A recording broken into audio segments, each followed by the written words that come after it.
అసలు దిగ్విజయ్ సింగ్ అవుటా కాదా, ఆర్సీబీకి అయితే కంగ్రాట్స్ చెప్దాం. సో ఈ వీడియోలో ప్రాపర్ ఫ్యాన్స్ కోసం చేస్తున్న ఈ గొర్రె మైండ్ సెట్ ఉన్న వాళ్ళకైతే కాదు. ఎందుకంటే అవుట్ నువ్వు ఆర్సీబీకి సపోర్ట్ చేయలేదు, దిగ్విజయ్ కి సపోర్ట్ చేసినావు, లేకపోతే దిగ్విజయ్ కి సపోర్ట్ చేయట్లేదు ఆర్సీబీకి మాట్లాడుతున్నావు, ఇవన్నీ అవసరం లేదు. ప్రాపర్ గా ఎక్స్పెక్టెడ్ రిలీజ్ అనే రూల్ ఉంది ఎంసీసీది, దాని గురించి ఎక్స్ప్లెయిన్ చేస్తా. అండ్ తర్వాత ఈ ఇష్యూ మీద అశ్విన్ కూడా ఒకసారి రియాక్ట్ అయ్యాడు, అసలు అది ఏం రియాక్ట్ అయ్యింది అనేది కూడా వీడియో ఎండ్ లో చెప్తా. ఇప్పుడు స్టార్టింగ్ చూసుకుంటే దిగ్విజయ్ సింగ్ జితేష్ శర్మది మ్యాంకడింగ్ చేసి అవుట్ చేసిండు. మ్యాంకడింగ్ చేసి అవుట్ చేసినప్పుడు ఏమైంది, ఫస్ట్ థర్డ్ ఎంపైర్ చూసి దాన్ని నాట్ అవుట్ ఇచ్చిండు. ఎనీహౌ అది అవుట్ ఇచ్చినా కూడా పెద్ద మ్యాటర్ ఏం లేదు, ఎందుకంటే పంత్ దాన్ని రివర్స్ తీసేసుకున్నాడు. డిసిషన్ అవసరం లేదు మనకి ఎందుకు ఇటువంటి అవుట్లని. సో అక్కడ ఏం జరిగింది, మ్యాంకడింగ్ చేసిన దిగ్విజయ్ సింగ్ ని తప్పు పట్టిరు అందరూ. అరే భయ్ తప్పు పట్టాల్సిన పర్లేదు, ఎందుకంటే with in rules of the Digvijay Singh చేసింది. మ్యాంకడింగ్ అనేది ఒక rule with in the last ఏంటంటే ఎక్స్పెక్టెడ్ రిలీజ్ అనేది ఒకటి చెప్పినా కదా. ఆ ఎక్స్పెక్టెడ్ రిలీజ్ అంటే ఏంటంటే మ్యాంకడింగ్ రూల్ ప్రకారం ఇప్పుడు ఎగ్జాంపుల్ బుమ్రా బౌలింగ్ చేస్తుండు. సో బౌలింగ్ చేసినప్పుడు చెయ్యి ఇంత పైకి వెళ్తుంది, ఈ టాప్ పాయింట్ ఏదైతే ఉంటుందో దాన్ని ఎక్స్పెక్టెడ్ రిలీజ్ అంటారు. ఇక్కడికి పోయినప్పుడు నువ్వు మ్యాంకడింగ్ చేస్తా అంటే నడవదు, ఓకే.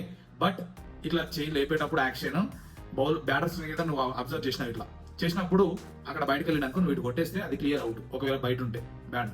సో అది ఎక్స్పెక్టెడ్ రిలీజ్ ఉన్న డిఫరెన్స్ అనమాట. ఇప్పుడు స్పిన్నర్ వేస్తున్నాడు, అశ్విన్ వచ్చి ఇట్లా బట్టి ఇట్లా వేస్తాడు, ఇది ఎక్స్పెక్టెడ్ రిలీజ్ అవుతుంది అశ్విన్ కి. సో అశ్విన్ ఈ పాయింట్ కి అయిన తర్వాత నేను ఇట్లా కొట్టేస్తే నడవదు, ఇట్లా పోకముందే అబ్జర్వ్ చేసి ఇట్లా కొట్టేసిండు అనుకో అది అవుట్ అవుతుంది, దాన్ని ఎక్స్పెక్టెడ్ రిలీజ్ అంటారు. ఇది ఎంసీసీ లాస్ లో ఉంటుంది. అలా క్లియర్ గా ఏం చెప్తుందంటే ఎక్స్పెక్టెడ్ రిలీజ్ కంటే ముందు బ్యాటర్ కనుక బయటకు వెళ్ళిండు అనుకో బౌలర్ దాన్ని అబ్జర్వ్ చేస్తే క్లియర్ అవుట్ చేసేయచ్చు, దాంట్లో ఎటువంటి డౌట్ లేదు. సో విత్ ఇన్ లాసే చేసింది ఎవరు, దిగ్విజయ్ సింగ్. అక్కడ పెద్ద ఏం తప్పు చేయలేదు, మీరు తప్పు పడాల్సిన పని లేదు, ఓకే. అది విత్ ఇన్ లానే ఉంది, అతను చేసింది కరెక్టే. అండ్ సెకండ్ ఆర్సీబీకి కంగ్రాట్స్, ఎందుకంటే గ్రేట్ ఇన్నింగ్స్ ఆడారు జితేష్ శర్మ ఇంకా మయాంక్ అగర్వాల్. వాళ్ళు క్వాలిఫైయర్ 1 గెలిస్తే కనుక డైరెక్ట్ ఫైనల్స్కి వెళ్తారు. అక్కడ బ్రిలియంట్ బ్యాటింగ్ డిస్ప్లే అయింది ఎవరు, ఇద్దరు నుండి. బట్ జితేష్ శర్మ అవుటా కాదా అంటే ఆ రాతి లెగ్ ఏదైతే ఉంది ఫ్రంట్ ఫుట్ కొంచెం ఆ లైన్ దాటుంది. అసలు ఆ లైన్ దాటిన దాని గురించి లాలో ఎక్కడ మెన్షన్ చేయలేదు, ఒక్కటే ఉంది లాలో ఎక్స్పెక్టెడ్ రిలీజ్ గురించి. ఆ ఎక్స్పెక్టెడ్ రిలీజ్ కంటే ముందు బ్యాటర్ బయటకు అయితే కొట్టేస్తాడు. బట్ థర్డ్ ఎంపైర్ ఏం చెప్పిండు, ఆ లైన్ ఏదైతే ఉందో లైన్ క్రాస్ చేసిండు దిగ్విజయ్ కాబట్టి ఆ పాపం క్రీజ్, అందుకని నాట్ అవుట్ ఇస్తున్నాం అన్నాడు. లాలో అయితే దాని గురించి ఏం లేదు.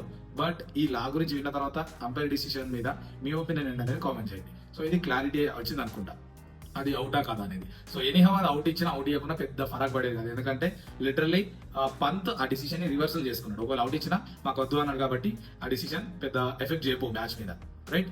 అండ్ ఈ వీడియో ప్రాపర్ ఫ్యాన్స్ కానీ నేను ఎందుకన్నా, మీరు స్టిల్ ఇవన్నీ లాస్ట్ చెప్పి అక్కడ ఏం జరిగిందో చెప్పినా కూడా ఆర్సీబీకి సపోర్ట్ అనే వాళ్ళు ఉంటారు, లేకపోతే ఆర్సీబీని హేట్ చేస్తున్నా అనే వాళ్ళు ఉంటారు, లేకపోతే దిగ్విజయ్ కి సపోర్ట్ లేకపోతే దిగ్విజయ్ ని హేట్ చేస్తున్నా అనే వాళ్ళు ఉంటారు. సో ఈ పంచాయతీ అవసరం లేదు ఒకటి. ఇంకోటి ఏంటంటే అశ్విన్ దీని మీద రియాక్ట్ అయ్యాడు. దిగ్విజయ్ సింగ్ రాతి లైక్ మ్యాంకరింగ్ చేసినప్పుడు కెప్టెన్ లాంటి పంత్ ఏం చేయాలి, తన ప్లేయర్ ని బ్యాక్ చేయాలి, కానీ ఆ అపీల్ ని విత్డ్రా చేసుకొని తన ప్లేయర్ ని విలేజ్ చేయడం అనేది కరెక్ట్ కాదు అని అన్నాడు. విత్ ఇన్ లాసే చేసింది కాబట్టి దిగ్విజయ్ రాతి తన సైడే పంత్ ఉండాలి, కెప్టెన్ అట్లా ఉన్నప్పుడే నెక్స్ట్ మ్యాచెస్ లో అటువంటివి మళ్ళీ రిపీట్ చేయడానికి ఛాన్స్ ఉంటుంది. కానీ ఇప్పుడు తనని హ్యూమిలేట్ చేసినట్టు ఉంటుంది, లైక్ దిగ్విజయ్ రాతిని తప్పు పట్టినట్టే కదా కెప్టెన్ కూడా. నెక్స్ట్ మ్యాచెస్ లో అవకాశం ఉన్నా కూడా దిగ్విజయ్ రాతి ఆ ఛాన్స్ తీసుకోవడానికి రవి అశ్విన్ అన్నాడు. సో నాకైతే కరెక్ట్ అనిపించింది, ఎందుకంటే విత్ ఇన్ లాసే చేసినప్పుడు కెప్టెన్ తన ప్లేయర్స్ కి సపోర్ట్ ఉండాలి. బట్ ఇంకోటి ఉంటుంది స్పిరిట్ ఆఫ్ ద గేమ్ అని ఇక్కడ ముచ్చట, ఓకే.